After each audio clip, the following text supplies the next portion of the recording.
terlebih dahulu dengan membaca suratul Fatihah dan doa sebelum belajar. Ala hadhihi wa ala dinihi insyaallah. Syaulillahi ta'ala bil Fatihah. A'udzu billahi minasy syaithanir rajim. Bismillahirrahmanirrahim. Alhamdulillahi rabbil alamin. Ar-Rahmanir Rahim. Maliki yaumiddin. Iyyaka na'budu wa iyyaka nasta'in. Ihdinas siratal mustaqim. Siratal ladzina an'amta 'alaihim ghairil maghdubi 'alaihim waladdallin. Amin. Raditu billahi rabban wa bil islami dinan wa bi Muhammadin nabiyyan wa rasulah. Rabbi zidni ilman warzuqni fahma waj'alni minas sholihin. Amin ya rabbal alamin. Yuvita Sari sekian, Rosida Anjani, Najwa Khairun Nikmah, Sukma Karimata Dewi. Alhamdulillah sudah selesai absensinya. Baik, sebelum kita mulai, kita minggu kemarin sudah belajar tentang apa? Wahyu dan Al-Quran. Baik, kita sudah belajar tentang wahyu dan Al-Quran. Coba, saya ingin mencoba untuk bertanya tentang penguasaan yang kemarin. Oke, Habibah dia namanya. Husni. Husni. Baik, Husni. Apa yang dimaksud dengan wahyu? Oke, bagus. Tepuk tangan untuk Husni. Baik, pojok. Nah.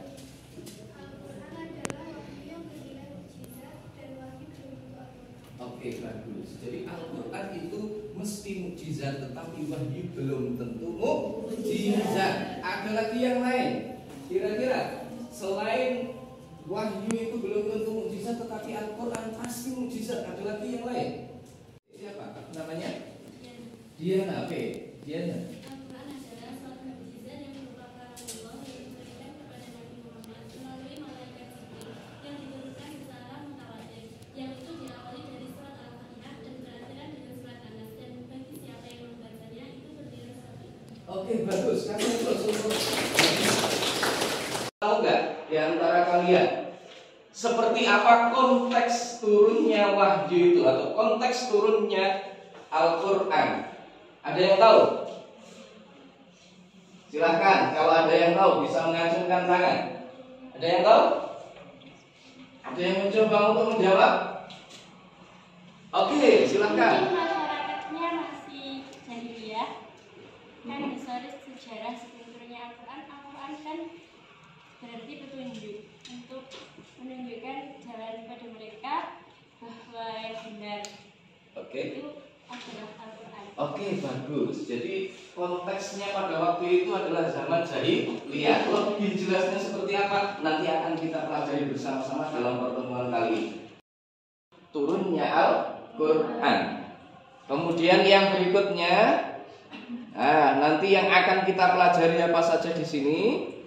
Ini yang akan kita pelajari. Pertama adalah keadaan geografi kota Makkah.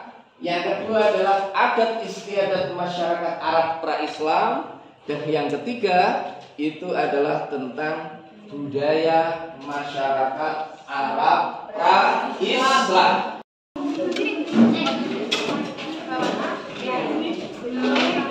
Oke, silakan menyesuaikan ya.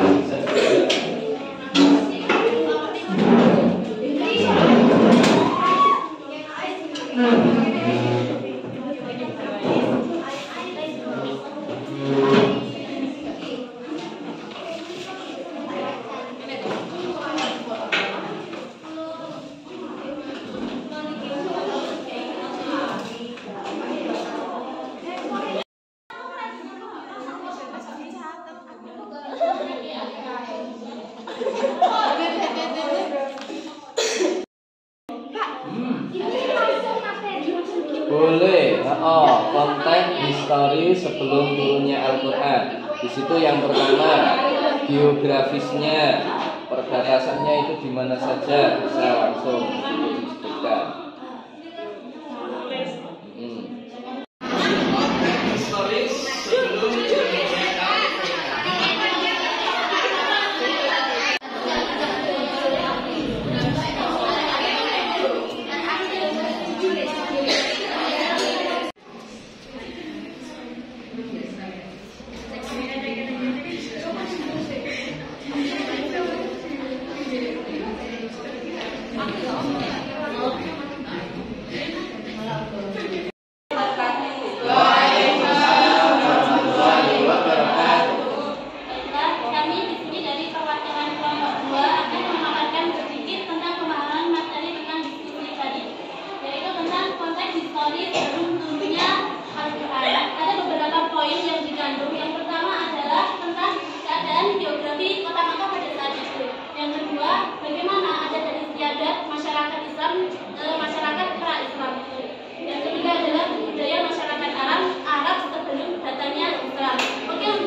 Oh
Waalaikumsalam warahmatullahi wabarakatuh. Arab saat itu bodoh dalam hal keilmuan, bodoh dalam hal mungkin syair dan lain sebagainya. Ada yang mau menjawab?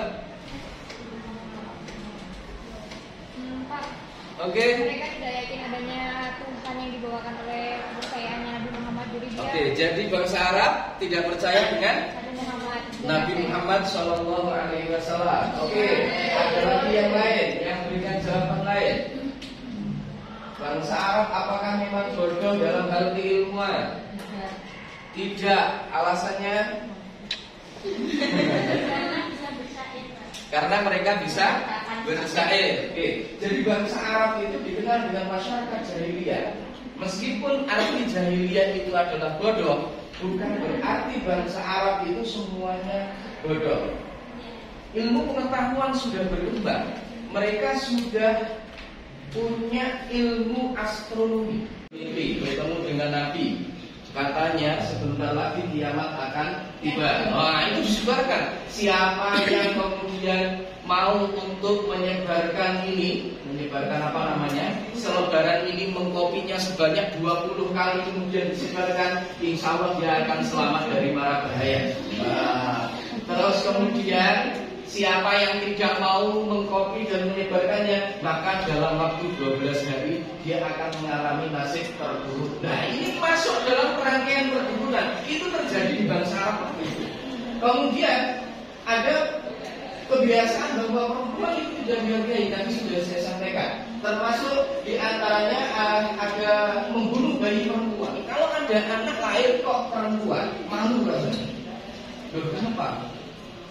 Mereka malu karena sekali lagi bahwa Arab itu pengennya menjadi orang yang kuat. Wanita itu dianggap lemah. Arab, coba bisa dijelaskan berdiri?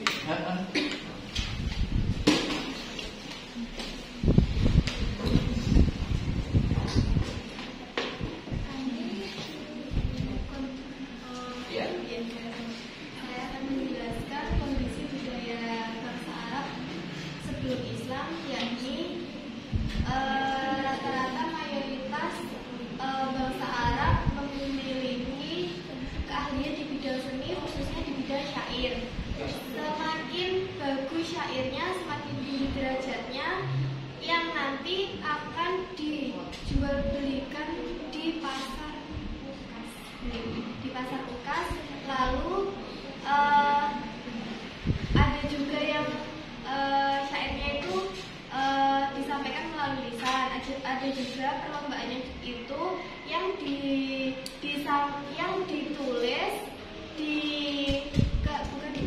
ditulis terus di selebaran lalu diperlombakan yang disebut al-mu'allaqat. Yang bagus atau kurang lebih pemenangnya nanti akan dipajang di dinding Ka'bah.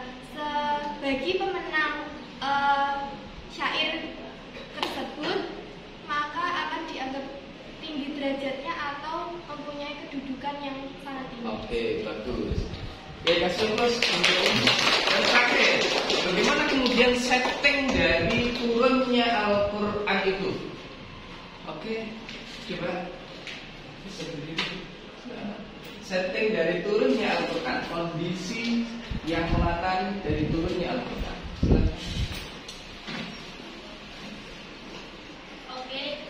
Setting dari turunnya Al-Quran itu sendiri adalah sudah dijelaskan tadi bahwa Al-Quran itu diturunkan pada masa ketika bangsa Arab atau peradaban dunia itu pada saat hancur-hancurnya, pada saat mereka terpuruknya tentang norma-norma agama, tentang apa itu adat istiadat, tentang perbuatan. Nah, maka pada saat itu Al-Quran diturunkan untuk menolong mereka, untuk mengubah gaya hidup dan pola pemikiran yang sebegitu jadinya untuk menjadi bangsa yang Oke, terima kasih. Siapa namanya? Iya, silakan berdiri dulu. Ya. Oke, coba jelaskan tentang kondisi geografis bangsa Arab. Nah, dari situ saja. pertama kali itu wilayah yang antara kota Madinah pada masa jahiliyah itu sekitar 600 km. Dan kota jahiliyah itu sekitar 100 Oke, Ibu. Oke, kasih aplaus untuk lisan. Ya, itu biasanya terjadi secara lisan. Hanya lisan dari mulut ke mulut, dari mulut ke mulut, dari mulut ke mulut. Tetapi ada juga kalangan-kalangan intelektual di masyarakat Arab yang waktu itu mereka mengadakan perlombaan melalui tradisi tulis, di mana syair yang paling bagus itu kemudian digantung di dinding Ka'bah. Itu namanya adalah tradisi al-Mu'allaqah. Ada yang namanya Uzza, ada yang namanya Manat. Yang paling besar namanya Hubal. Ya, jadi patung yang paling besar di Ka'bah itu namanya adalah Hubal.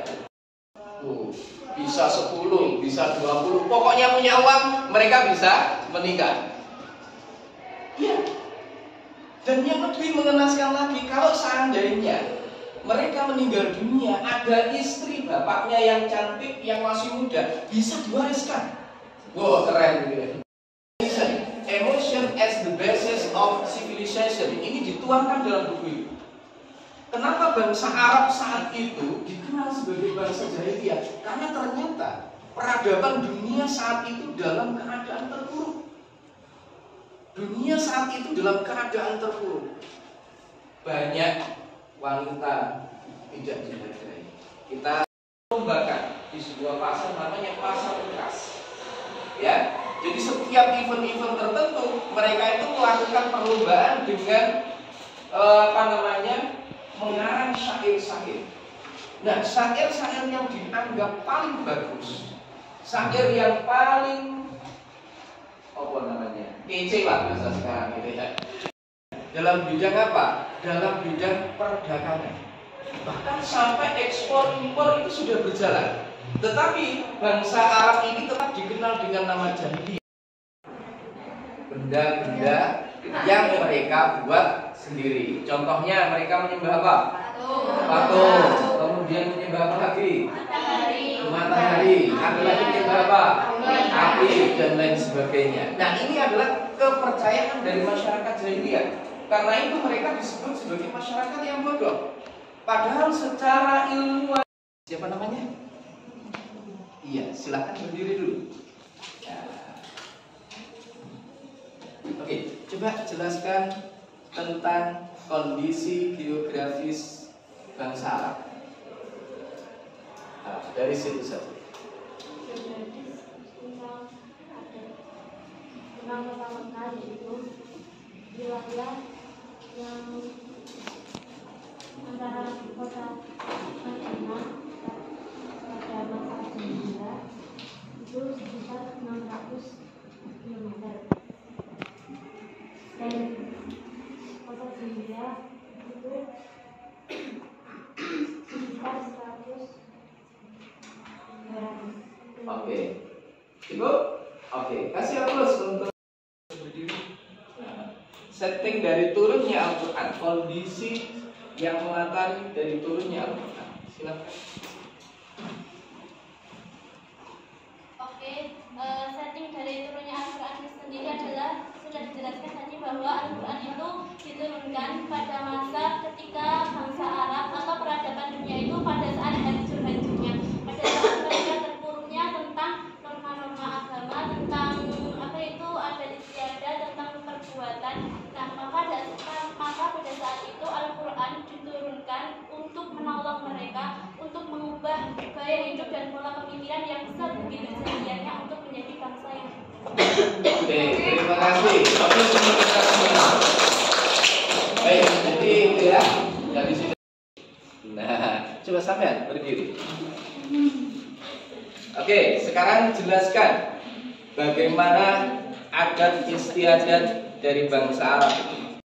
Istiadat dari bangsa Arab. adat istiadat bangsa Arab ya. Ya, jelaskan tentang adat istiadat bangsa Arab sepemahaman sampean.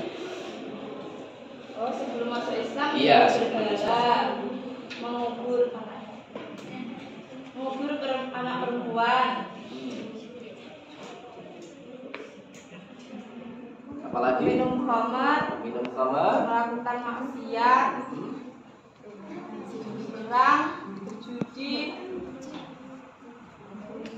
Oke, sudah cukup? Oke, baik. Terima kasih. Dia mengubah itu di dalam sebuah bukunya, menyatakan bahwa peradaban dunia saat itu sedang terpuruk-puruknya, sampai kemudian datanglah seorang bernama Muhammad yang menyelamatkan umat manusia. Dengan apa dia menyelamatkan? Yakni dengan membawa risalah yang ada di dalam Al-Quran. Jadi secara umum konteks historis Al-Quran, turunnya Al-Quran turun sebagai sebuah jawaban atas kondisi peradaban dunia yang sedang hancurnya. Terbukti hancurnya dunia itu dengan apa? Banyak sekali masyarakat yang tidak menghargai kaum perempuan, bayi lahir perempuan dibunuh hidup, tradisi apa?